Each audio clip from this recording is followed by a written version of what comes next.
Today, I am joined by the founder of Rize.io, Macgill Davis. Anyone who's tracked their time or tried to knows that tracking your time is freaking terrible.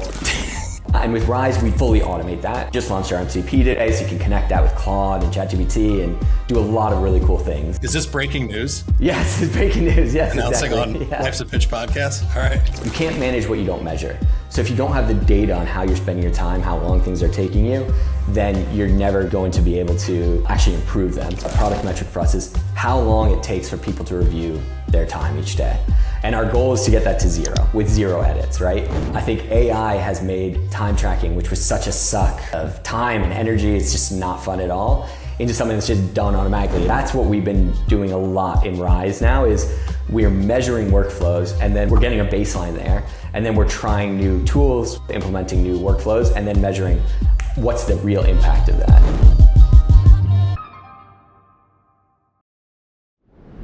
Hey, what's up, everyone? Welcome back to Life's a Pitch. Before we get into today's episode, I need you to do me a huge favor. Whatever platform you're on, so Apple, Spotify, or YouTube, make sure to follow or subscribe. I know everybody always says that, but for a newer show like this, one subscriber genuinely makes a huge difference. All right.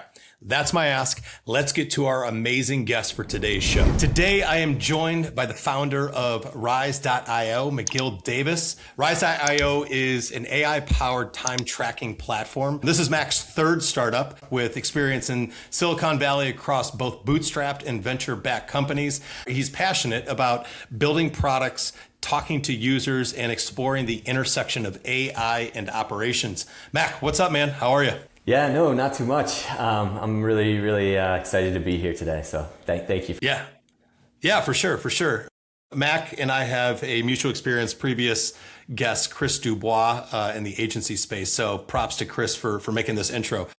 Hey, you guys, I saw something, I don't know if I read this or I saw it in a YouTube past interview, is you guys launched Rize.io and immediately jumped to the #1 spot on Product Hunt. Like that, I can imagine like the emotions going through the room when that happened. Like talk me through like that moment when you guys, the story about how you realized like what was going on for you. Yeah, it's funny. I mean, it was a really good feeling. It was a great feeling. I think it really started off the process of where this has been coming up on 5 years since that happened. So we had this concept of Rize, and we actually, before we built anything, Rize was initially, like back in the time, that day, Rize was more of like a Whoop for your work. That was our thought process. And I love Whoop. We were very into quantified self, sleep, diet, everything. And so we couldn't believe that this didn't exist for work. And so basically what we did was we built a landing page and we ran Facebook ads to it. It was super high level and it had just like high level value props around visualizing your time and productivity for self-improvement. And we ended up getting like 2,000 people on the wait list really quickly, really cheaply. And so what we did with that was we were like, okay, now we've validated that at least there's some demand here. People will join a wait list. And we used that, we started building the product immediately. And we used that wait list as our initial users. So we started sending out invites to Rize in batches of like 100. And so those were our first users. That was like 6-8 months before the product on launch. And then you get a lot of like early adopters, they pay you. They get a 60-day refund window, but then you get payouts. And then basically it's a way to like almost self-fund. And we ended up getting a great community there. And we had that running for like 3-4 months before we launched on Product Hunt. We launched on Product Hunt and we got #1 and the thrill was amazing. But when people ask how we did that, there was like this a really big lead up to that point. And I think that was what was key, was like, with learning, is like there was a lot of fostering community really, and like fostering users almost at individual scale before we made that launch. But then, that was sort of how we got there, and that's why I think we had the success. But the feeling itself was amazing. I mean, we had been grinding for like almost 8 months before that. So to see it really connect with the community, it was like a massive jump in our MRI, and it really gave us true validation that people were interested in something like this. Yeah, that's great. I mean, that's it's literally the playbook of how to launch. I've talked to, and we have clients that have written books, and a lot of it's similar, maybe in a mindset in terms of prepping how once launch day comes, where to position yourself and where you want to be. Yeah. So talk a little bit about, so I want to get into Rize, but before I do that, you went from Twitter, you went from the Twitter world to building your own companies. So tell me, like, what did you see inside like a big company like Twitter at the time, it was Twitter, that made you think like there's a better way to work than this? Like, what was that drive that you saw or that you found that were like, I'm doing my own thing from here on out? Yeah. So it's funny. My first startup was actually before Twitter. So my first startup I founded when I was in college, and that was a company called Guide Hire. It was like it was a way to book outdoor experiences for outdoor guides. So sort of like Airbnb experiences, but just the outdoor guide version before Airbnb experiences existed. And I was just like CTO of that. My really good friend James, he was the CEO, big outdoorsman. And that was when, at the time, I was just so hungry to just build something in the real world, because I was studying computer science in university, and it was very mathematics focused. James reached out to me and we launched Guide Hire, and we actually got some traction, success, not retirement success by any means, but we did sell the company and found an acquirer for that, which was pretty cool. But that was sort of my first taste of like building my own in entrepreneurship. And it really opened, and from there, I actually joined a startup called Peer. And Peer was really, really instructive in my career, because I worked with my current my co-founder of my last two companies, Will, and I met a ton of friends. And our first investor, David, for our last two companies, we worked at him with Peer. So that was like, it was such a great space to work, and I really needed it, because I think my first startup was just, I didn't know what the hell I was doing. I was just building, wasn't a great engineer, to be honest with you, just building out, like getting things out there. But Peer was a small startup. It was founded by the COO of Salesforce, a guy named George Hu. And everyone, the quality of the engineering there, I was the last hire, it was about 13 of us. And everyone was so talented and so good. And I really learned how to build quality products. It was in San Francisco, so I moved to San Francisco from Boston, where I'd been in school, and just like really, really learned what it takes to build a great product. And I had an amazing team. And that team was what was acquired by Twitter. And so then we all joined Twitter through an acquisition. And and then the Twitter experience was also a whole other stage in my career. It was really great. I mean, it was nice to not be in a startup for a while, because like Twitter was, I think, a bit of a different company back then. And there was like what year was that? Halls. That was what year was the Twitter? 2016 or 2015, 2016. So it was like the company was still, it wasn't quite at its like peak, because I think growth had slowed a little bit actually, but it was still it was a nice experience. It was like we were right in downtown SF, and we had a CrossFit gym and 3 dining halls and sushi, and like that was really nice after grinding on a startup for so long. But I also got to work with amazing people. Like the teams at Twitter were so smart, and it was a very different engineering, because you were working at a scale that, especially back then, that like there maybe 2 or 3 products had the scale that Twitter had. And so it was, from like a product and engineering standpoint, it was just a whole different beast, and it was really unique.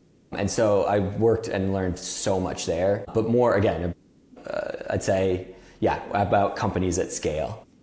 Mm-hmm. And I think, though, being there, I learned a lot, but I kind of felt that, because Twitter, if I wanted to stay at Twitter, it would have been very much committing to being an engineer. And I think that for me, I was really more of a founder, really. I like doing a lot of different things and growing in a lot of different ways, sort of.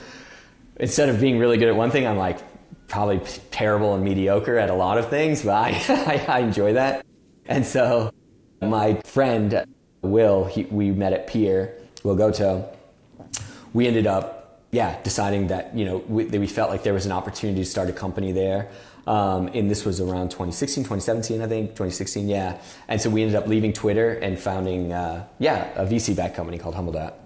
So sorry, awesome. I'm probably rambling a little bit. I don't want to move too far. No, it's good, dude. Stories are the best. Like the more detail and stories, the better. It's very interesting, because you were literally working with the best of the best in your space at the time. And I have 2 co-founders. One of my co-founders, Brandon, is an engineer. That's his background as well, but he's also started multiple companies in the past. Actually, shout to Brandon, is a user of Rize.io. And No way. he's very disciplined on this stuff. And I want to get into Rize because I'm interested in it because I have friends that are like, you need to track what you're doing. You need to track everything because it will help you be more efficient. And it's one of those things that you've heard over time. And Brandon, props to him, is very efficient with his time. Like he time boxes, like all this stuff. So let's get into Rize a little bit. Like you guys started the company. We talked a little bit about that. Talk to me a little about what the company does, who it's for, and then I've got some questions that I was thinking through that I personally would love to dig into. Yeah, that sounds great. Yeah, so Rize is, at its core, it's really simple. We're an AI automatic time tracker. And so, we automatically track the activity in the computer, and then we categorize that, annotate it, and categorize it. So we basically automatically track your time by clients, projects, and tasks. We work for individuals and teams, agencies and orgs, 100 plus people down to just single people. And you're able to, in a way, I think it really does two things. I mean, anyone who's tracked their time or tried to knows that tracking your time is freaking terrible. And like, if you try and do it manually, it's not going to work. I mean, starting and stopping timers, remembering, it adds a ton of admin work and you don't get any accurate data. So it's almost like there's no reason to do it at all. And with Rize, we fully automate that. And now with AI, we take that next step where we're automatically assigning time to clients, projects, and tasks, pulling out insights. We just launched our MCP today, so you can connect that with Claude and ChatGPT and do a lot of really cool things. That's today. Is this breaking news? Is that breaking news? Yes, it's breaking news. Yes, announcing exactly. on Life's a Pitch podcast. Put the banner up. Yeah, exactly. Love it. Yeah, so we just launched that for a beta, and that's great. Whether you're doing billable hours, retainer, whatever, it's important for visibility even as well, and just for productivity. So we have a lot of like cool productivity stats around focus and meetings and all sorts of cool stuff there. Yeah. I would say one use case that we're really growing in is even it's with agencies but non-agencies, but it's sort of a AI enablement, I'd say, and almost like AI strategy enablement. So we're working with more and more orgs they have heads of AI, or their CEO is implementing AI strategy, right? That they are buying new AI tools, they're coming up with new workflows. Rize is a great tool. I mean, basically it comes down to, if you cannot, you can't manage what you don't measure. So if you don't have the data on how you're spending your time, how long things are taking you, then you're never going to be able to actually improve them.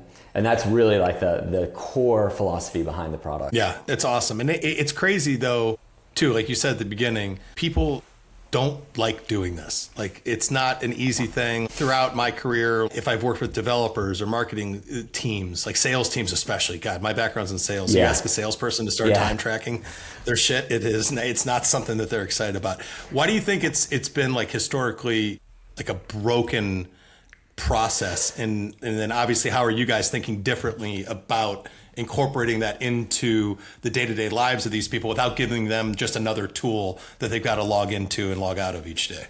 What's different with Rize versus other time trackers is two things. First is automation. Rize has been automated from day one. And so that means you never start and stop a timer ever. I mean, unless you want to. Basically, everything's dragging in the background. The second thing is now with AI. So, Rize, we launched before this AI boom, really, before ChatGPT 2022. So we've been tracking very granularly activity on the computer down to 15 seconds. Now that's incredible context to give to AI and a really unique data set, right? And with that context, and now with AI, you can actually take automatic time tracking to the next level, which is, don't just show me my time by app, website, window title, assign it to different clients, projects, and tasks accurately. So we track internally, like a product metric for us is how long it takes for people to review their time each day. And our goal is to get that to zero, with zero edits, right? And so like we're now up to 60, 70, 80% accuracy on tracking your time and assigning it to clients, projects, and tasks, which means 80% of the assignments are correct. There's no edits there, which is amazing. Like that's up from probably, I mean, in the past you were doing this manually, and then even a year ago, that was probably 20-30%. And so I think AI has made time tracking, which was such a suck, like of time and energy, it's just not fun at all, into something that's just done automatically. It's one of those tasks that you're just extremely excited that we as humans don't have to do anymore.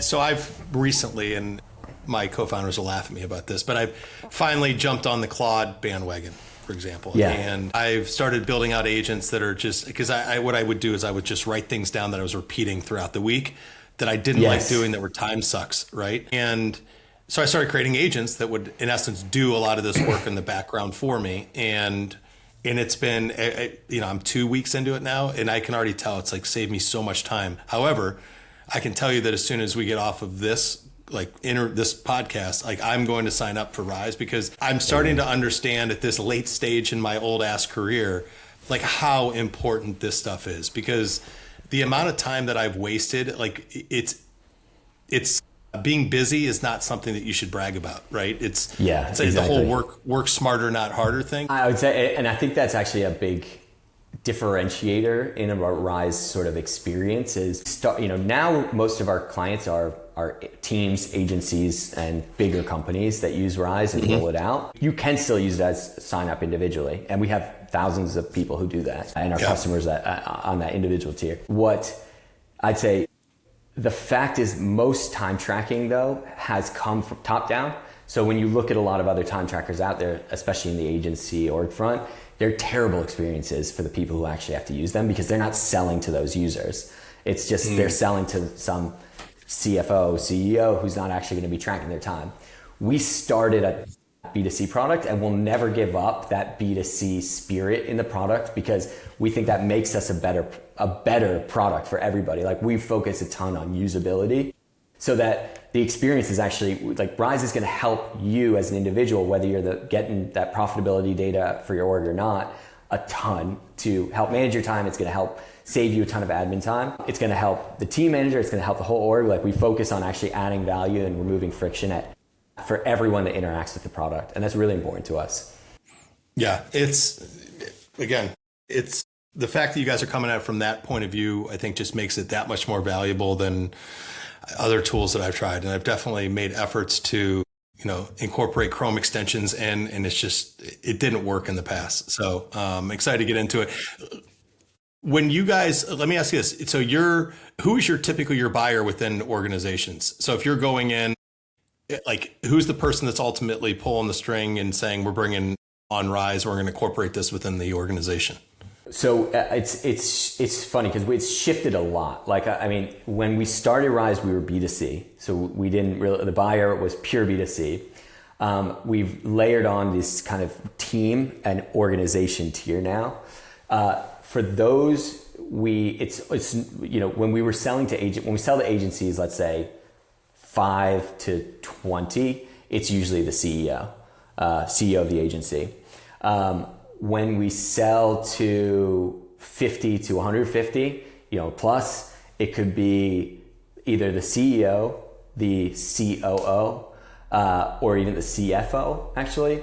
And more we're seeing Rize implemented by agencies and non-agencies, orgs that are just doing this like from an AI perspective, measuring how their AI implementation is going. And we're selling into a very new buyer, a very new title that I don't think even existed, which is head of AI or head of AI implementation. So I think the last 3 deals we closed this week were all with head of AI implementation, which is a whole new role, which is really exciting for us to sell into target. And I want to stay there because I think there's something to that. Any larger org that I know, like leadership, one of the big worries they have is that everybody is working within these AI silos within the organization. So I have to imagine this is going to help kind of pull all of that together and make the team be more efficient, right? Yeah, exactly. I think the role, like AI strategy is really important right now, because I think it really has to come from the top. And we've been talking to a lot of agency leaders and organization leaders. And if the CEO is not, like, it should start with the CEO, basically, no matter what the size is. They need to not just be like, hey, use AI. It needs to be like, they need to be in tinkering. I think more and more the organizations that are actually committed to AI implementation, they have these people, DRI, a directly responsible individual, whose job is AI implementation across the org. Where Rize comes into play actually is, because Rize, you run it at the org level, and then you can set up different teams or departments all the way down. And so the role we're playing there is each department is going to be implementing different AI tools, different AI workflows, because they are different. Sales versus customer support versus marketing. But there's no way to measure if those are actually helping people save time. Like, is the velocity of the team increasing or decreasing? We might be spending $1 million more on tokens, but like, are we actually getting more done? And so that's what we've been doing a lot in Rize now, is we're measuring workflows, and then we're getting a baseline there, and then we're trying new tools. We're working with orgs that are trying new tools, implementing new workflows, and then measuring what's the real impact of that, which is super, super exciting. 100%. I mean, data doesn't lie. If you got to focus on it.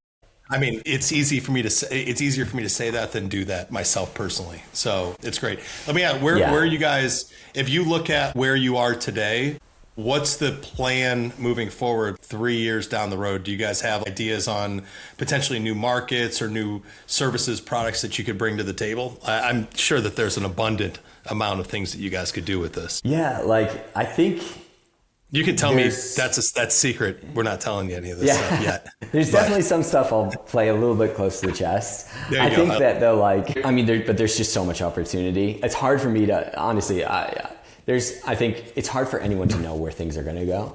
I think one thing we're really thinking of at Rize is we want Rize to be the most extendable and interactable. That's why we've revamped the API and we have the MCP, and we want to move Rize from just from a time tracker and even to almost like an infrastructure layer. And I think that that's really what you're going to see more and more, like where you're going to see a lot of products moving is like they're moving headless, right? They don't even have a UI, or they're moving in the infra layer because now you have the ability to build different products on that. So it's interesting. Like, we've been investing a lot in becoming that infrastructure layer of time data, connecting it with as many sources and contexts as we can, and then letting our users build some of the products and applications that they want on that data, which is super cool. That's great. And so that's that's really exciting for us because we get to work with teams that do things that we can't even imagine. And now that software is so flexible and easy to create, you can do a lot. Yeah, man, I love it. I'm like jacked to end this and go sign this thing up and integrate in with Claude and all this stuff. So that's great. But let's pull back a little bit and kind of get to the fun part of the podcast. Not that the before piece wasn't fun, but this is kind of taking a step back from the day-to-day at Rize, and I try to add some of this component to the end of it. So this is extra innings. I always tell people, because the name of the pitch is Life's a Pitch. I'm a big baseball fan. Yeah, I got to incorporate some type of baseball, and I can't just be throwing curveballs at people. Yeah, you see what I did there a little bit. So this is in essence rapid fire questions. I'll give you some questions. Let me know what you think about them, the answer. Okay. I will try not to go down a rabbit hole on what you say, but I can't promise that. So let's get into it. All right. What is one lesson that you've taught others in life or in work that you think more people need to hear? I would say just action is the best way to learn. Like, don't overthink it. Just try it, do things, figure it out, and you'll get better. Yeah, that one, or that everything in life is a skill. I try and always remember that. It's like, I might be terrible at something now, but as long as I practice and keep working at it, I'm probably not going to be like Derek Jeter in baseball, but I could probably get better than I am right now. And in most things, like, everything is a skill. You just keep working at it and you learn by doing. That's good. What's something that you love talking about that drives everyone else in your life crazy? I've probably been radicalized on Twitter by this, but my girlfriend's always like, shut up, Miguel. But basically it's around pedestrianizing cities and removing cars from spaces. Like, In Europe, they're doing it much better than we're doing in the States. I live in Portugal, but like even in Europe, it's different. Like Portugal's not doing a great job at it versus Spain or versus France. You go there and the cities that they've removed cars from pedestrian places is just so much nicer. Yeah. You know, people forget how much of a difference it makes. In Central Park in New York, we had cars going through there like 6 years ago, and now people would probably have a riot if we removed it, but it was really hard to get done. Like in Portugal, there's a massive plaza that's one of the most famous in the city. It was a parking lot in the 70s. And like, I think, we have so much that we can, so many ways that we can improve cities by just removing cars. And yeah, my girlfriend's very sick of me bringing it up. All right, rabbit hole, because I agree with you on this. So I've been to Spain, right? I've been to multiple cities in Spain. I've been to like European countries. I think there's certain cities that do this really well. I haven't been to Portugal. Yeah. I agree with you 100%. Like there's nothing better than just being able to freely, it's just more of a free feeling than having to deal with, and listen, I live in Chicago.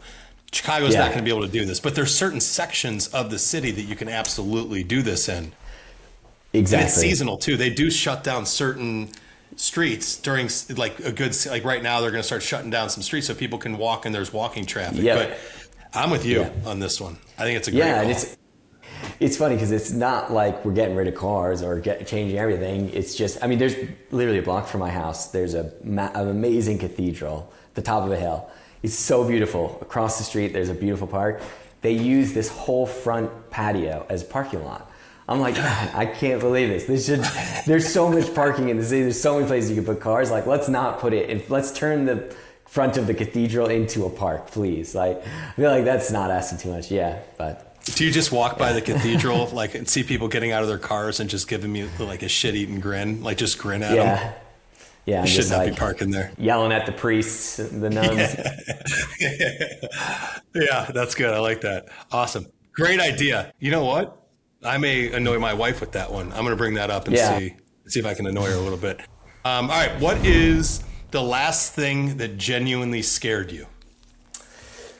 So this is a bit serious. I mean, I had a family member, he's doing all right, but he had like a fall recently and would need to go to the hospital. And, you know, that was scary. I mean, just puts everything in perspective. Like that felt really scary because just like health and family is really what's important. Nothing else matters. And when once that's at risk, it really puts everything in perspective.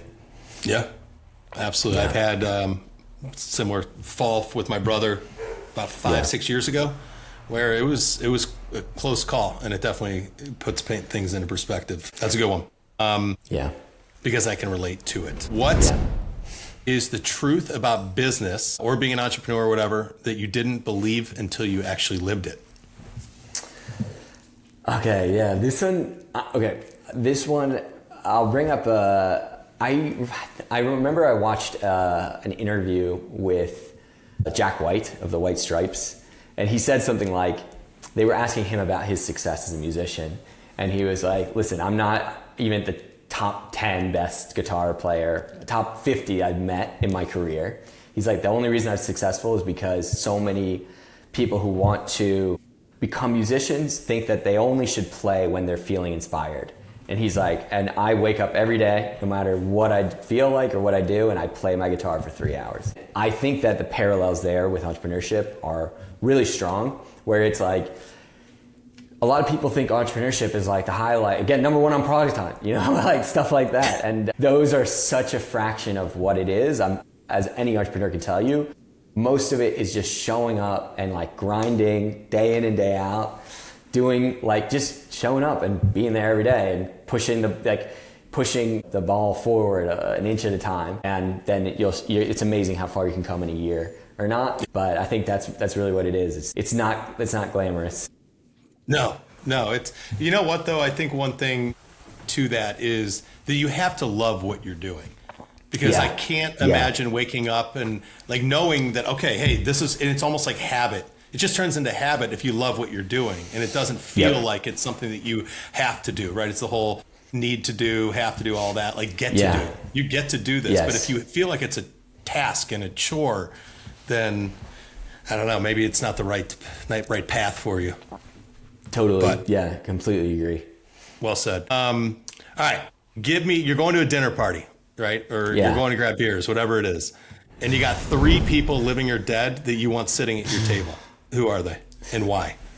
Yeah, this is a great one. I mean, honestly, it would probably be like 3, maybe probably some people in my family, or three of my best buddies or something like that, because I mean, I love them, but I think I have to go a little bit deeper on that, obviously, because I can't cop out. You go with your buddies. You go with your boys, your college buddies. Yeah. You live in another country now, so you're allowed to bring them over. Yeah, exactly. I never be able to see them. Yeah. So I think for this one I put Feynman, Einstein, and Carl Sagan, because I just think that would be such a fun group where it would be such an interesting conversation around like space and time and reality. But I feel like with that group also, they were teachers, so they could probably explain it to me in a way that I would understand as well. Like I think they could bring down, like they would be able to lower their intellect to make sure that I could understand what was going on. So it's like super smart guys that would be talking about fascinating topics, but that could also have the ability to like explain it to the idiot that I am. No, but dude, that's perfect, because that would be the concern. It's an intimidating table you're sitting at, but the fact that they're all teachers like that, you made a good point that they can speak down to it. It's like me talking to whatever ChatGPT or Claude, like tell it to me like I'm a 12-year-old. And then it does. Yeah. It's like, that's how they would tell it to you. Maybe 12 was too high. Give me a 6. Yeah, right. Yeah.